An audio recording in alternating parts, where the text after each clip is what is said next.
YS Jagan ను దెబ్బతీయడానికి శ్రీ మహావిష్ణువునే వాడుకున్నాడు.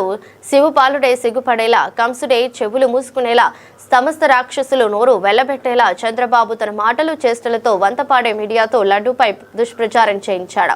నెయ్యిలో జంతు కొవ్వు కలిసిందని శ్రీవారి లడ్డూపై తప్పుడు ప్రచారం చేశారని టీటీడీ మాజీ చైర్మన్ భూమన కరుణాకర్ రెడ్డి మండిపడ్డారు. జగన్ గారిని దెబ్బతీయటానికి జగమంతా కొలిచేటువంటి శ్రీ మహావిష్ణువుని వాడుకొని శిశుపాలుడే సిగ్గుపడేలా,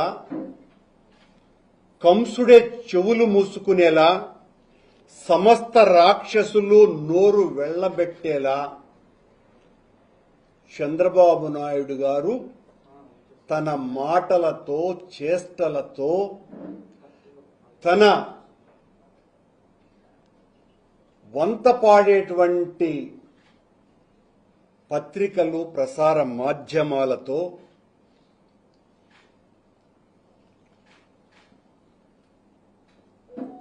లడ్డూలో వాడేటువంటి నెయ్యి మీద అసలు నెయ్యే వాడలేదు, యానిమల్ ఫ్యాట్ వాడారు అని ఆయన మాట్లాడడం జరిగింది 18వ తారీఖు సెప్టెంబర్న.